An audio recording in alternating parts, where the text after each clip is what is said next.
इतिहास गवाह है कि जब जब देवगुरु बृहस्पति अतिचारी अवस्था में आए हैं तब तब इस देश दुनिया में बड़े त्रासदी, वैश्विक युद्ध और देवी प्रकोप जैसी स्थिति को हमने देखा है। भविष्य मालिका की यदि बात करें तो सन 2025 से 2028 के मध्य इस दुनिया में बड़े वैश्विक युद्ध और महामारी की स्थिति बन सकती है। इतिहास के पन्नों को यदि हम पलट कर देखते हैं तो वहां पर भी आपको साफ नजर आएगा कि सन 2014 से लेकर के सन 2018 के मध्य जो प्रथम विश्व युद्ध हुआ था उस समय पर भी देवगुरु बृहस्पति अतिचारी अवस्था में थे, जबकि सन 1939 से लेकर के 1945 के बीच में जो द्वितीय युद्ध हुआ था, विश्व युद्ध, उस समय पर भी देवगुरु बृहस्पति अतिचारी अवस्था में ही थे। कोरोना काल का जब समय था तब भी यही देवगुरु बृहस्पति अतिचारी अवस्था में ही थे। और आज जो डेट चल रहा है वहां से 15 मई सन 2025 से लेकर के 18 मार्च 2032 तक के देवगुरु बृहस्पति पुनः फिर से 8 सालों के लिए अतिचारी हो रहे हैं। तो क्या ये संकेत है कि कुछ बड़े परिणाम मिलने जा रहे हैं? ध्यान दीजिएगा, हम देवगुरु को गुरु के स्वरूप में मानते हैं। क्या वो हमारे लिए कुछ अहित कर सकते हैं?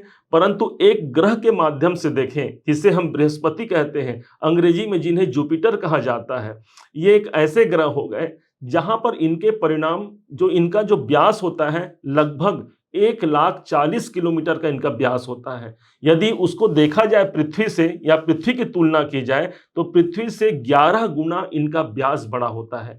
सौर मंडल के सबसे बड़े ग्रह होते हैं देवगुरु बृहस्पति। अब जब वो अपने जो प्रभाव है, जो चलने की गति है, 3 गुना बढ़ा देंगे तो कैसे ये जो स्थिति बनेगी उसमें एक तेजी आ जाएगी। और इसी कारण आप देखिए शायद उनके अतिचारी होने के पहले ही एक माहौल क्रिएट किया जा रहा है और वास्तविक परिणाम 15 मई से देखने को मिल सकता है।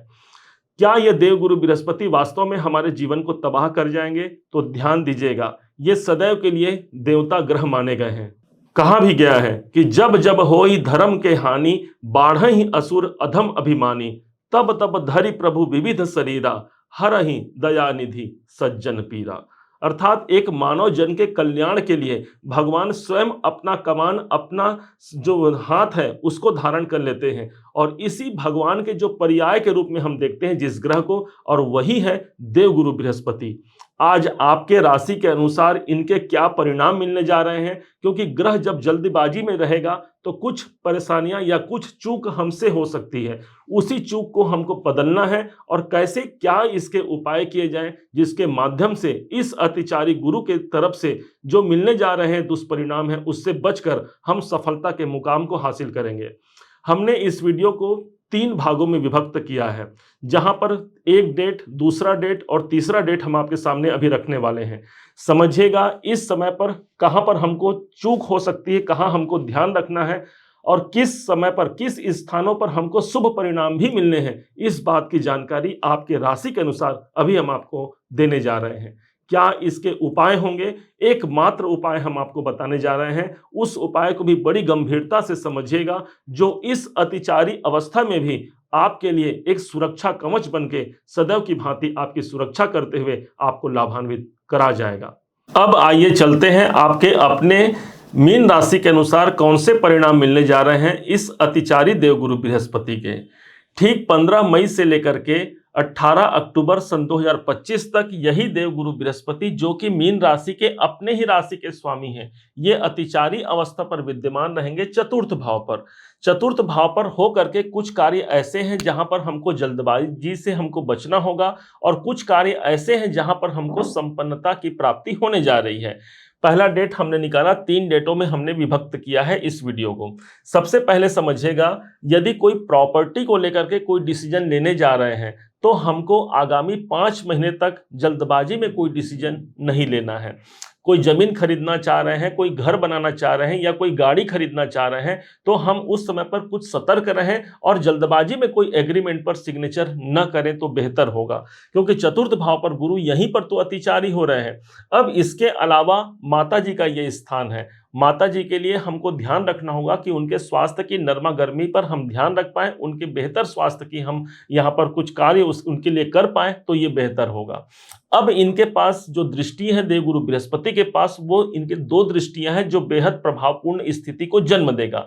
कारण इसका ये होगा कि माना जाता है कि गुरु की दृष्टि जिस भाव पर होती है वो स्थान गंगा जल के समान पवित्र हो जाता है। अब यहां से गुरु चतुर्थ भाव से इनकी पहली दृष्टि पड़ेगी अष्टम भाव पर, और अष्टम भाव हमारी बाधाओं और रुकावटों का होता है, और गंगा जल की प्रविष्टिकरण कहाँ हो गई, उन्हीं बाधाओं और रुकावटों पर। अर्थात जो जो समस्या बनी हुई है, जो रुकावटें बनी हुई हैं, उससे हम बाहर निकलते हैं और एक स्वच्छंद वातावरण में रहते हुए एक परिवर्तनकारी स्थिति को इसी देवगुरु बृहस्पति की अतिचारी अवस्था में हम प्राप्त कर पाते हैं। इस समय पर आप ऑकल्ट की ओर, ज्योतिष की ओर, तंत्र मंत्र की ओर आपका ध्यान आकर्षित होता है।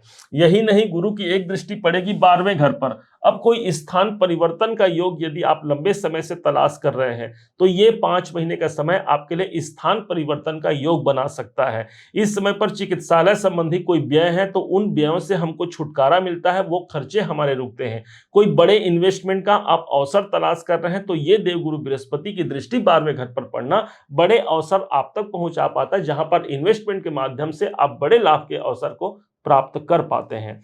अब समझिएगा दूसरा डेट प्रारंभ होता है 18 अक्टूबर सन 2025 से लेकर के 5 दिसंबर सन 2025 तक। इस दरमियान देवगुरु बृहस्पति, जो कि एक साल में पूरा करना था, अभी 5 महीने में ही एक घर आगे प्रविष्ट हो गए, और ये आ गए आपके त्रिकोण के भाव पर, जहां पर 4 नंबर की राशि लिखी हुई है। अच्छी बात ये हो गई कि यहाँ पर देवगुरु बृहस्पति उच्च के हो गए, अर्थात स्वास्थ्य संबंधी चिंताओं से हमको मुक्ति दिला दिए, एक नया कॉन्फिडेंस हमको दे दिए। लेकिन जल्दबाजी में किस कार्य से हमको बचना होगा, और वो होगा कोई बड़ा डिसीजन लेने जा रहे हैं तो हमको एक बार फिर से उस पर पुनरावृत्ति करके इन 2 महीनों में हमें सोचने की आवश्यकता रहेगी।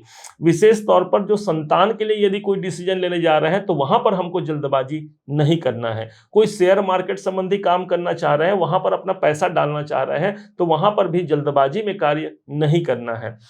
अब यहीं पर देवगुरु बृहस्पति की दृष्टि पड़ेगी फिर 2 स्थानों पर, और वो स्थान पुनः फिर से हमको शुभ परिणाम भी देंगे। जैसे कि पहली दृष्टि पड़ेगी भाग्य भाव पर, स्वयं भाग्य के कारक हैं, आपके अपने राशि के स्वामी हैं। दृष्टि पड़ रही है 9वें भाव पर, भाग्य उन्नति का एक अच्छा सोर्स देखने को मिलेगा। धार्मिक यात्राएं इस समय पर हो सकती हैं। कोई लंबी दूरी की यात्रा आप करना चाह रहे हैं अपने कैरियर को लेकर के, अपने कर्म क्षेत्र को लेकर के, तो वो यात्राएं हमारे जीवन पर अग्रसित हो सकती हैं और उसका लाभ भी हमको प्राप्त होने की संभावना मजबूत हो जाती है।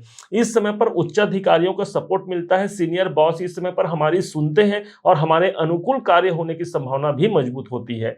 देवगुरु बृहस्पति की एक दृष्टि पड़ेगी और वो कहीं और नहीं, आपके अपने राशि पर ही पड़ेगी, मीन राशि पर। अब यहाँ कोई स्वास्थ्य में परेशानी है, किसी कारण से हमारा कॉन्फिडेंस लो पड़ा है, हम कोई कार्य करने से पहले हमारे पास वो शक्ति नहीं आ पा रही है, तो गुरु की दृष्टि एक पवित्रीकरण करती है, एक सार्थकता, एक सुंदरता जन्म देता है, जहां पर हम बेहतर प्रयास से अपने कार्य को आगे बढ़ा सकते हैं। एक नया ज्ञान, एक नया नॉलेज हमको प्राप्त होता है, जिससे हम अपने कैरियर में, पारिवारिक और आर्थिक जीवन को भी एक बेहतर सुधार की ओर आगे बढ़ सकते हैं।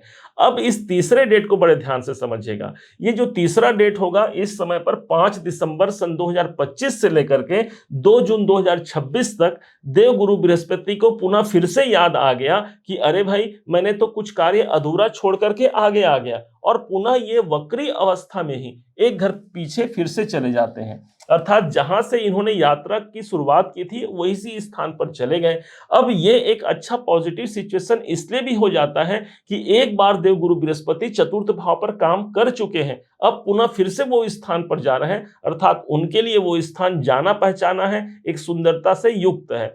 अब इसके जो परिणाम मिलेंगे वो पॉजिटिव मिलेंगे। प्रॉपर्टी संबंधित कोई कार्य करने के लिए अब यह अनुकूल समय है। जमीन, भूमि, भवन आप इस समय पर क्रय कर सकते हैं, या बेचना है तो एक सही खरीदार आपको मिल पाता है, एक सही मूल्य में आपकी प्राप्ति हो पाती है। देवगुरु बृहस्पति की दृष्टि अष्टम भाव पर पड़ेगी, जिसके कारण से कोई रुकावटें हैं, उस रुकावटों को हम पार करते हुए एक नए जीवन का आरंभ करते हैं। कैरियर में भी कोई बड़े बदलाव का अवसर चाह रहे हैं तो ये समय हमको बड़े बदलाव से जोड़ पाता है। गुरु की दृष्टि 12वें घर पर पड़ रही है, पुनः फिर से बड़े इन्वेस्टमेंट का अवसर मिलता है, लाभ के अवसर मिलता है। मेडिटेशन, ध्यान, साधना की ओर आपका मन अग्रसित होगा। इस समय पर कुछ खर्चे हम ऐसे करते हैं जो खर्चा हमारे भविष्य के लिए एक अच्छा बेहतर विकल्प निकल करके हमको सामने देखने को मिलेगा।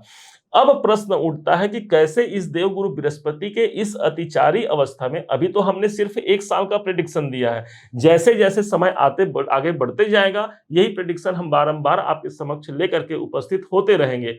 अब क्या उपाय किया जाए?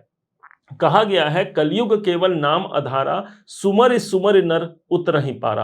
अर्थात कलयुग में नाम जाप का बड़ा महात्मा बताया गया है, और कैसे भी सिचुएशन है, विपरीत परिस्थिति है, उस परिस्थिति में एक नाम मात्र हमको, जो नाम जाप है वो हमको सफलता दिला सकता है। तो आपके जो इष्ट हैं, जिनका आप स्मरण करते हैं, हनुमान जी हो, माँ दुर्गा जी हो, या फिर श्री राम जी हो, श्री कृष्ण हो, या भोलेनाथ शंकर जी हो, तो अपने इष्ट के नाम का स्मरण इस समय पर जरूर कीजिएगा। कहा भी गया है दैहिक दैविक भौतिक तापा, राम राज्य काहू नहीं पापा। अर्थात भगवान का नाम स्मरण करने से ही हमारे समस्त कार्य पूर्ण हो जाते हैं। जहां पर बाधाएं आनी है वो बाधाएं भी दूर होकर के एक बेहतर और सफल जीवन की ओर हम अग्रसित हो पाते हैं। उम्मीद है आप सबने इसे समझा, आप सबने इसे जाना है। यदि आपने इसे समझा है, जाना है, मेरे समझाने का प्रयास यदि आपको सार्थक लगा हो, मेरे समझाने का तरीका यदि आपको सार्थक लगा हो, तो हर बार की भांति इस बार भी अपना प्यार भरा लाइक और कमेंट करना कभी मत भूलिएगा। और हाँ, यदि अभी तक आपने चैनल को सब्सक्राइब नहीं किया है, सब्सक्राइब जरूर कीजिएगा। पुनः एक बार फिर आप सभी के दिवस बहुत मंगलमय हो, इन्हीं शुभकामनाओं के साथ। जय श्री राम।